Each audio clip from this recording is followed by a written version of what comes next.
Let's quickly recap. In part 1, I covered how Nike and CRTZ were introduced to one another on bad terms.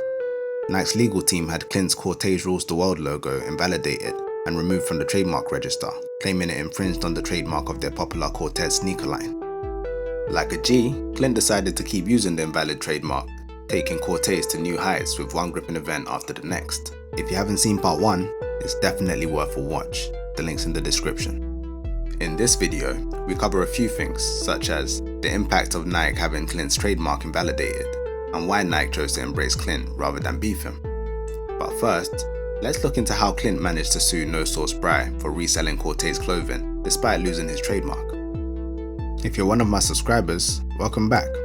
If you're new to the channel, I'm Jasper Mitchell, founder of 7 Figures aka Figures. Figures is a media platform dedicated to championing UK street fashion and sharing Black British culture with the world. If you enjoy the content, hit the subscribe button. How Clint shut down No Sauce Bry. In June of 2022, No Sauce Bry put out a video alleging that CRTZ was suing him. Funny story, I'm getting sued by CRTZ. Forcing him to remove all CRTZ items from the No Sauce to Plug website. I just had to take everything off of my website. If you're unaware of who No Sauce Bry is, he's a popular reseller with a large following on TikTok. And in case you didn't know, Clint wholeheartedly rejects resale culture. He's even gone as far as hunting down the orders of individual resellers and cancelling them in plain view for all to see.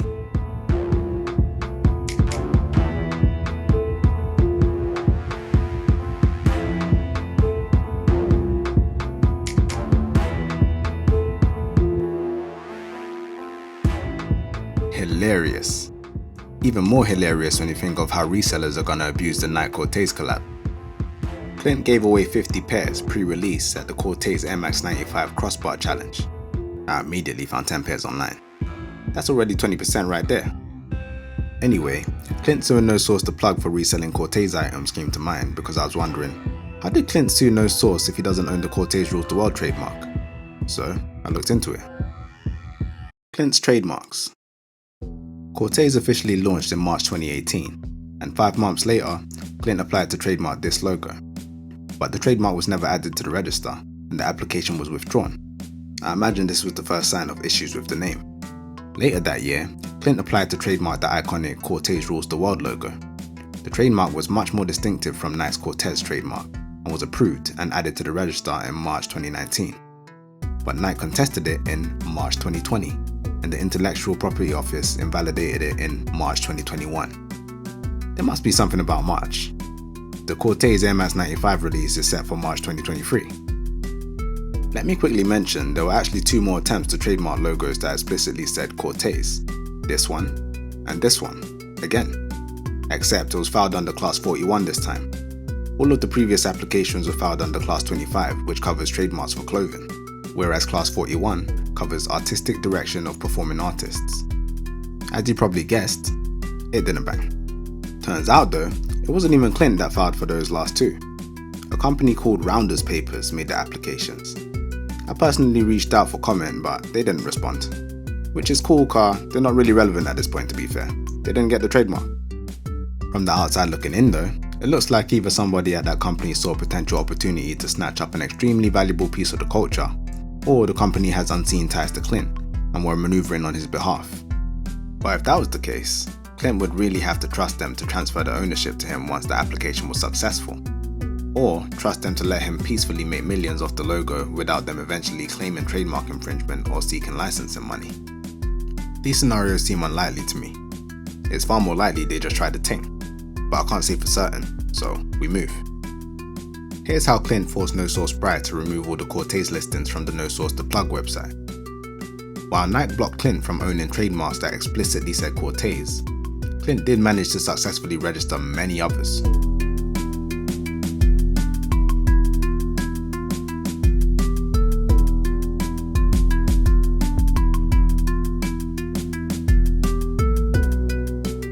So when No Sauce Bry was supposedly getting sued for reselling CRTZ, chances are Clint's legal representation just sent him a warning, or a cease and desist notice, listing all of the trademarks No Sauce didn't have permission to promote or sell. £150, £120 profit. I'm getting sued by CRTZ. Even though the Cortez Rules the World logo is now invalid, Clint does own the rights to the Alcatraz emblem. I'd imagine that gives him the grounds to claim trademark infringement even on items with the invalid trademark, as it portrays the Alcatraz symbol in the middle. As for the italic style logo, that would be a bit harder to defend. The impact of Nike's lawsuit. After Nike had Clint's trademark invalidated, he decided to roll with the punches and continue with business as usual. Although Nike hasn't furthered their dispute at this time, Clint's business has been affected in ways that might not be obvious to the average onlooker. Firstly, Clint's consistent use of the unprotected Cortez logos technically leaves his company wide open to further legal proceedings, and somewhat at the mercy of Nike. At this point, it's unlikely Nike will take that route, but nonetheless, it's a vulnerability on Clint's part. A perfect example of a brand that was allowed to flourish while allegedly infringing on Nike's copyrights is a Bape and Ape, aka Bape. Bape was founded in 1993, and they released the Bape Star sneaker in the year 2000. For years it was debated whether Bape had quietly done a deal with Nike in order to replicate their design so closely. We now know there was never such a deal, because in January of 2023, a whole 23 years after the debut release of the Bape Star, Nike proceeded to sue Bape for trademark infringement. Nike are now basically claiming Bape have been taking advantage of their intellectual property and profiting without compensating them. In the case against Clint, Nike alleged that Clint's use of the name Cortez would in effect be doing the same thing, leading to the IPO invalidating Clint's trademark. Which means one day Nike could sue him on the same grounds if they saw fit. I don't think it would be as clear cut as the Bape situation, but they're already off to a good start with the IPO's decision to block Clint from registering anything explicitly saying Cortez, for the sake of protecting Nike's Cortez trademark. When Clint was in talks with Nike regarding their sneaker collab, maybe he was able to get a written assurance stating they will never pursue litigation regarding the trademark issue. If not, Cortez remains vulnerable. Unfortunately, that vulnerability extends even beyond Nike. If another company or individual appropriates an unprotected Cortez logo, it's now much harder for Clint to take legal action against them. Gov.uk says, it's your responsibility to defend your intellectual property and to take action if someone's used it without permission, known as infringement. But then all the given examples of IP infringement refers to IP that is patented, copyrighted, a registered design, or a registered trademark. Another side effect of Nike disputing Clint's trademark has been hidden in plain sight. Since Clint's companies doesn't own any trademarks that explicitly say the name Cortez, his brand isn't technically called Cortez. I mean, we could call it what we like, but at this point the name Cortez is the equivalent to a nickname that doesn't appear on any official documents. Officially the brand is CRTZ RTW. But who's really gonna say all that? You got some fucking unreleased CRTZ RTW own brand shit. Okay. After saying it once, even Clint decided it was wrong and switched back to saying Cortez. Cortez fucking boxes, you know how to keep it. Yes, sir. As you can see, the invalidation of Clint's trademark created a less than ideal situation for his brand and his business. It's unfortunate that Clint and Nike couldn't come to some sort of agreement before things went the way they did, especially considering they're now partnering up and will likely continue to work together moving forward. Why Nike embraced Clint419? In 2021, the same year Clint lost the Cortez trademark, he hosted a second t-shirt giveaway in Soho, following up on the previous one conducted in 2019. But this time, it's not just 50 people that show up, it's at least a couple hundred, and that really started to turn heads. After that, Clint goes on to pull off one mind-boggling feat after the next, recreating scenes of mass hysteria internationally, and flooding location after location with loyal supporters within a moment's notice. The Cortez brand name quickly transcended the confines of its niche and began to reverberate throughout the fashion community and fascinate even those who didn't care about fashion. At this point, if Nike wanted to take on the fight against Cortez, they could build a case. Clint consistently used trademarks that Nike claimed infringed on their Cortez trademark. But as we know, Nike chose to collaborate with Cortez instead, seemingly embracing Clint and leaving past issues behind them. While it seems logical to presume Clint once had a vendetta against Nike, there isn't any observable evidence to prove this. Despite the setbacks that came with his trademark being invalidated, it's possible he viewed the dispute with Nike as nothing personal, just business. Clearly Nike has held a special place in Clint's heart, as it has for many of us within UK street culture. His first ever Instagram post was a 15-year-old Clint419 rocking a pair of mismatched Air Max 1s. His second post was a pair of Huaraches. And despite the trademark dispute, Clint never stopped rocking his favourite sportswear brand. As a matter of fact, he damn near exclusively rocks Nike kicks when he's dressing casually.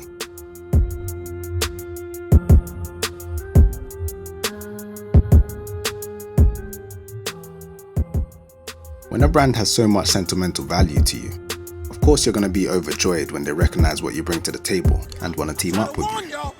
I try to warn y'all. Hey, nah. Hey, for real though. Come on, man. Look at that fucking logo, blood.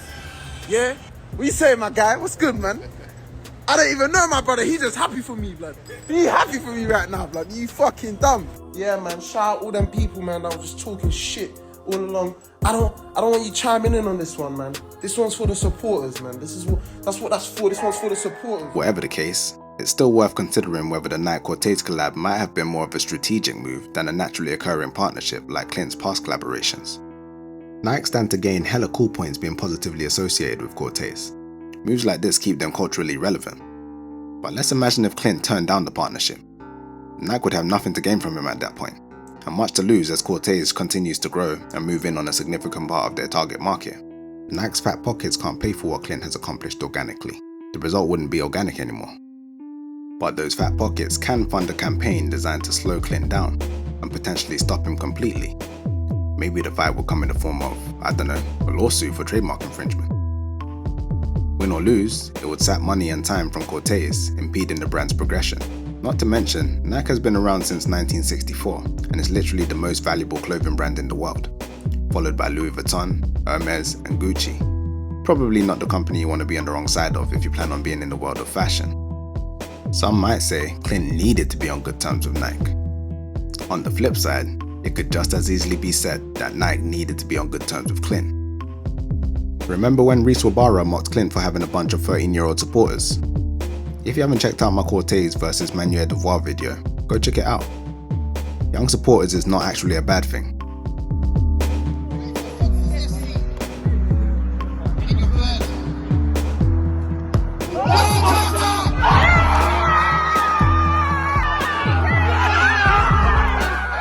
Clint's young and loyal following will grow up with Cortez in their little hearts, just like Clint did with Nike. Medium. Yeah. Alright, cool.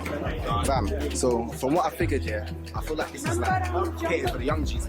But you think like all the winners have looked mad young, and but you understand, see them man, they're dedicated, fam. They'll be there. The last thing Nike would want to do is test the loyalty of Clint's supporters or disillusion the younger demographic. Not to mention, Clint is loved and respected by a number of significant cultural figures, each with their own massive following, and many with very personal ties to Clint.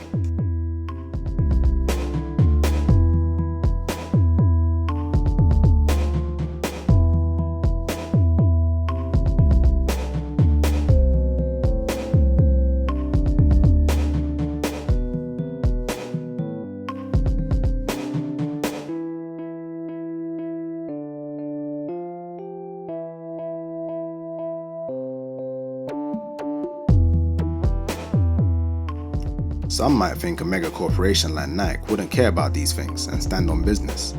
But just imagine successfully getting Clint's trademark invalidated in March 2021. Then 6 months later, Virgil Abloh, their biggest collaborator hands down, is rocking Cortez rules the world from top to bottom. Or imagine Central C, a certified Nike tech fleece titan, but also a friend of Clint419, having to choose between his beloved Nike or Cortez, a homegrown brand built from scratch by a fellow West Londoner. A key factor to Nike's success and cultural relevance is their ability to read the room. Clint isn't someone they can afford to go against. They can't be seen as the giant who tried to crush the little guy that dared to try and take over the world. The backlash could cause permanent damage to their brands. I'm not saying their business would collapse, but a situation like that would certainly undo millions of dollars worth of branding and marketing, cost millions of dollars to repair the brand's image within urban culture, and lead to millions of dollars in lost sales in the meantime. Nike has played a considerable role in pop culture over the past several decades. They've cut deals with the world's top athletes, and their products are a staple in the world of streetwear. But let's be real, they're not run by the mandem.